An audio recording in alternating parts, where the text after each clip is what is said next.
Nah, ini seringkali membuat orang itu letih, kelihatannya lesu, kelihatannya loyo. Kenapa enggak segar ketika puasa? Masih di pagi saja sudah kelihatan lesu.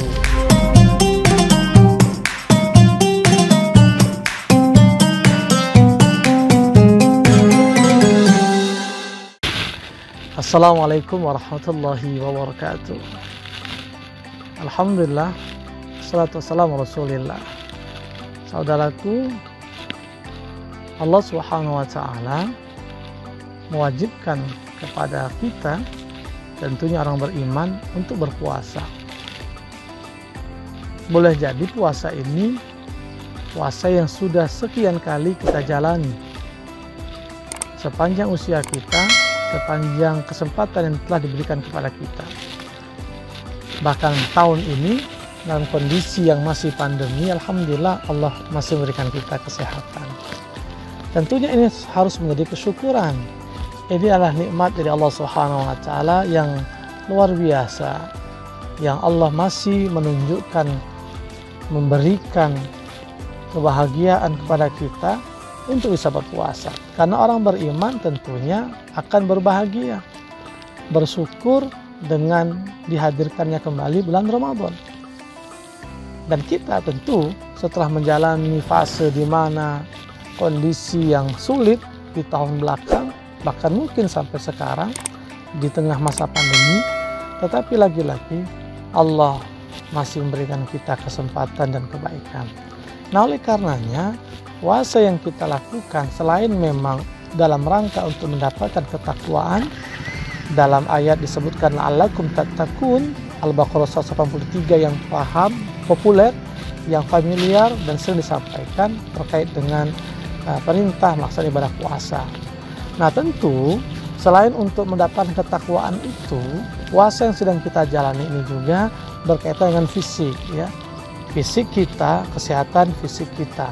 Oleh karenanya, teman-teman semua, saudaraku, ikhwani fillah, bahwa ada tips juga yang bisa kita lakukan. Ada trik juga yang bisa kita upayakan. Bagian dari apa? Untuk senantiasa menjaga kebugaran tubuh. Karena tentunya ketika badan ini tetap sehat, badan tetap bugar, badan tetap kuat dan semangat, ibadahnya juga akan lebih baik. Karena bisa saja kita mau beribadah, memaksimalkan ibadah di bulan puasa, di Ramadan yang penuh berkah, tapi kondisi kita lesu, atau secara fisik terbatas, atau secara kebugaran juga terbatas. Nah, ada beberapa tips yang kita sampaikan. Mudah-mudahan ini bisa menjadi catatan, bisa menjadi pengetahuan, dan bolehlah coba dilakukan. Yang pertama, bahwa memang agar badan kita tetap bugar selama berpuasa, hendaknya kita berniat di saat akan melaksanakan ibadah puasa. Nah, terkait dengan niat memang ada berbagai pandangan. Apakah boleh dibaca sekaligus untuk 1 bulan? Apakah dibaca ketika saat sahur atau dibaca ketika malamnya setelah sholat tarawih? Maka sebenarnya niat itu kan di hati. Mahalun niyatu fil qalbi. Jadi niat itu sebenarnya tempatnya di hati. Bisa saja dilafazkan untuk memberikan keyakinan, menambah keyakinan, atau boleh saja di dalam hati. Karena ketika kita sudah menginginkan sesuatu, apalagi ibadah, ingin melaksanakan ibadah itu dan sudah terdetik dalam hati, maka sebenarnya sudah berniat. Karena niat itu kan at-tasdiqu bil qalbi, membenarkan dalam hati. Ya, ketika sudah hati ini mengatakan, ada bisikan, ada dorongan besok mau puasa, maka kita sebenarnya sudah berniat. Nah, ketika niat itu dilafazkan juga lebih baik. Sebagaimana yang populer yang biasa kita baca, nawaitu shauma ghadin an adai fardhi syahr Ramadan hadhihi sanati lillahi ta'ala. Jadi bisa dibaca ketika malamnya, ya, karena besok kita akan puasa. Boleh juga ketika sebelum tidur. Boleh juga ketika kita sebelum sahur, sebelum makan kita berniat. Ala kulli hal, niat itu di dalam hati. Mengapa ketika niat itu penting? Karena akan berpengaruh kepada tubuh kita. Karena kita sudah memasang niat, kita akan berpuasa, maka kita akan tetap menjaga bagaimana spirit dalam berpuasa itu tidak goyah. Tapi kalau tidak ada niat, biasanya akan berpengaruh. Sama seperti kita ketika punya tujuan. mendapatkan sesuatu, kita sungguh-sungguh, kita niatkan untuk mendapatkan itu, maka tidak mudah goyah untuk meninggalkan, mengabaikan, atau menyerah terhadap apa yang telah kita niatkan itu. Jadi ini yang pertama, betapa pentingnya kita berniat, maka niatkan dengan baik, niatkan untuk Allah Subhanahu wa Ta'ala, bahwa puasa ini memang lillahi ta'ala, sehingga itu akan berpengaruh kepada hati kita, juga akan berpengaruh pada fisik kita, dan insya Allah sepanjang puasa itu, sehari kita berpuasa, badan kita akan tetap segar. Itu yang pertama. Lalu yang kedua, dan ini juga menjadi sunnah dalam berpuasa, Rasulullah bersabda, tasahharu fa inna fis sahuri barokah. Bersahurlah, makan sahurlah, karena di sahur itu ada berkah. Artinya yang kedua, biar badan tetap bugar ketika berpuasa, ya sahur. Memang sahur bukan rukun puasa, tetapi ketika sahur itu akan memberikan ketahanan tubuh, memberikan kemantapan fisik, karena kita makan sesuatu, minum sesuatu di saat sahur. Nah, oleh karenanya Rasulullah SAW pun mengisyaratkan agar sahur itu diakhirkan. Kenapa diakhirkan? Ya lagi-lagi ketika kita sudah sahur, sudah makan, sudah minum, tak berapa lama kemudian waktu subuh, sehingga apa yang baru kita makan itu kan dia baru selesai kita makan, sehingga dia masih baru dicerna, dan itu akan berpengaruh kepada fisik kita. Nah, disebutkan bahwa dengan makan sahur itu akan memberikan cadangan energi. Jadi ketika kita bekerja, ada aktivitas di pagi harinya, di siang harinya, ketika punya energi kan enak. Tapi kalau tidak makan, itu kemudian baru pagi kadang sudah letih, sudah loyo, sudah lemas, sudah lunglai. Kenapa? Karena memang cadangan energi tidak ada. Kita kan sedang berpuasa, yang dipanah di siang hari nggak bisa makan, yang di siang hari memang dilarang untuk minum. Dan kapan kita mendapat asupan energi tadi? Ya ketika sahur. Nah, jadi ya tetap sahur. Jangan sampai kemudian meskipun dia sunnah, lalu kita merasa fisik kita dijaga lalu nggak sahur. Karena selain itu, selain untuk memberikan cadangan energi, sahur itu juga adalah berkah. Kenapa berkah? Karena dengan sahur kita bisa makan bersama, bisa bangun lebih awal, bahkan sebelum sahur berbagi tugas, ada yang menyiapkan sahur, ada yang sholat malam dulu, bisa tilawah dulu, dan lain sebagainya. Dan banyak keberkahan-berkahan itu didapatkan. Selain itu juga memberikan kebugaran fisik, juga sahur itu juga akan mendatangkan berkah. Maka yang kedua, tetap sahur, bisa berpuasa, biar di siang harinya tetap punya energi dan tenaga. Poin yang ketiga, saudaraku semua, tipsnya adalah di saat sahur hendaknya menghindari terlalu banyak mengkonsumsi makanan yang mengandung gula. Kenapa? Karena dia akan memacu untuk memproduksi insulin, sehingga ketika kita puasa di siang harinya kita cepat haus, cepat lapar. Nah, ini seringkali membuat orang terletih, kelihatannya lesu, kelihatannya loyo.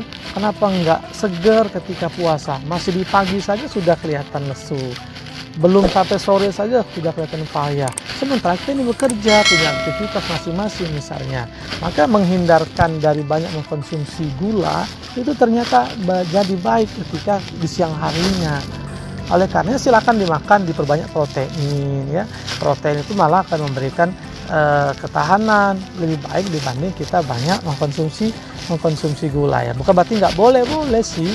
Karena pada prinsipnya kaidah agama itu semua itu proporsi, ya. Khairul umuri awsatuha, perkara apapun yang baik tengah-tengah. Jangan terlalu dikit misalkan ketika makan, jangan juga terlalu banyak, menyesuaikan saja. Tapi memang ada hal yang harus dihindarkan ketika memang itu kita punya potensi melakukan. Karena kita semua punya di rumah, setiap sahur disiapkan semua makanan yang diinginkan. Nah, ketika itu banyak mengandung kadar gula, sebaiknya jangan terlalu banyak dimakan. Karena tadi dia akan produksi insulin, kemudian kita cepat haus, cepat lapar. Apalagi kondisi sekarang kan panas. Cuaca yang kita jalani beberapa waktu ini cukup terik, panas, ataupun setelah panas hujan di tengah aktivitas, maka wajar kemudian kita terasa lebih cepat capek sehingga tidak bugar di saat siang hari ketika bulan puasa. Yang keempat, agar tetap bugar dalam menjalankan ibadah puasa, di saat berbuka Memang kalau sahur sunnahnya diakhirkan, tapi kalau berbuka disegerakan. Tapi lagi-lagi di situ kita juga akan mendapatkan ujian. Sementara puasa itu sebenarnya secara hakikat memang adalah al-imsak, menahan diri. Nah, memang kita boleh makan apa yang kita sukai, apalagi kalau dihidangkan di atas meja. Tapi tetap saja bahwa berpuasa itu kita diupayakan, dikondisikan agar mampu menahan emosi, menahan gejala dan syahwat. Nah, di saat berbuka tentu makan juga jangan berlebih-lebihan. Meskipun kita sudah membatalkan puasa, tapi itu akan berkorelasi nanti setelah makan. Ketika kita makan terlalu banyak, ketika kita minum terlalu banyak, akhirnya kekenyangan. Kekenyangan itu berpotensi apa? Membuat kita akhirnya cepat capek juga, ya, cepat letih juga. Kenapa? Karena badan berat.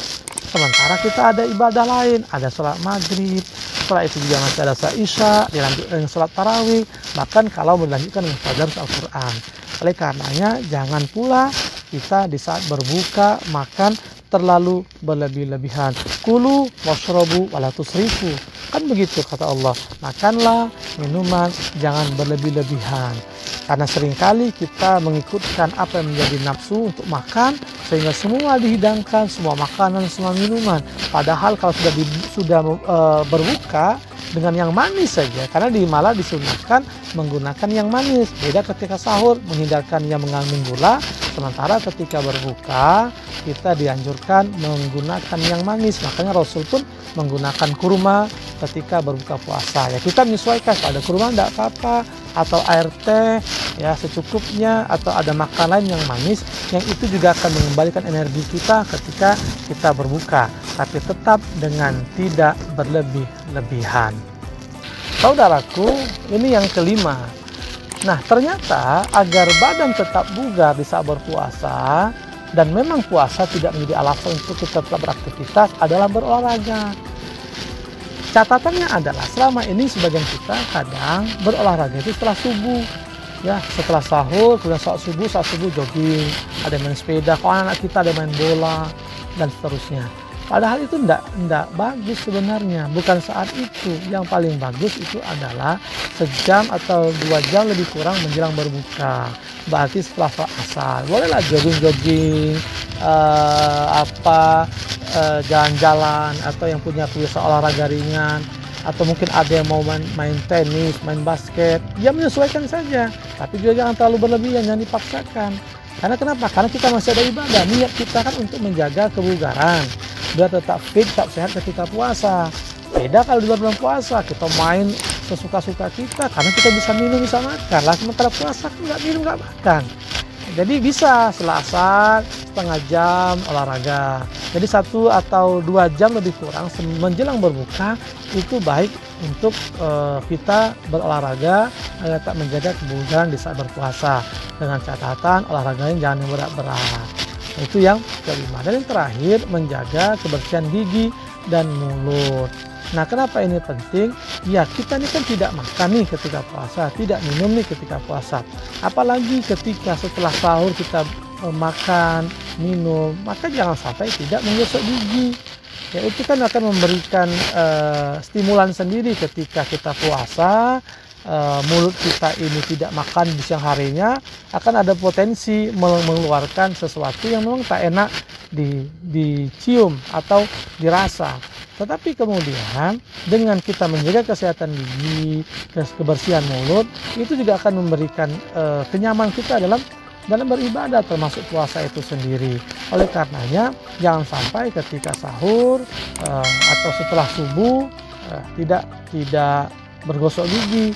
Walaupun perdebatan tentang menggunakan menggosok gigi di saat berpuasa itu selalu ada, apakah membatalkan atau tidak, ya pada prinsipnya sepanjang odolnya tak ditelan, airnya nggak ditelan, ya tidak membatalkan. Cuman dalam rangka kehati-hatian, ya hindarkan saja bergosok gigi di siang hari. Apalagi nanti kita punya potensi membatalkan puasa itu sendiri. Tapi poinnya adalah dengan menjaga kebersihan gigi, menjaga kebersihan mulut, itu juga punya pengaruh bahwa kita akan tetap bugar di saat melaksanakan ibadah puasa. Nah, tips yang 6 ini boleh dipraktikkan, boleh saja dicoba, betapa kita berikhtiar agar Ketika puasa, menjalankan ibadah bulan Ramadan, badan kita tetap segar, badan kita tetap bugar meski kita berpuasa. Biar tidak jadi alasan, kenapa badan loyo, kenapa badan letih, kenapa badan lesu, karena sedang puasa. Tentu tidak bijak juga kita beralasan. Karena tidak mungkin puasa itu mendatangkan penyakit, tapi sebaliknya puasa itu akan mendatangkan kesehatan. Sumu tasihhu, berpuasalah niscaya kamu akan sehat. Hadana sumu tasihu, berpuasalah niscaya kamu akan sehat. Semoga bermanfaat. Assalamualaikum warahmatullahi wabarakatuh.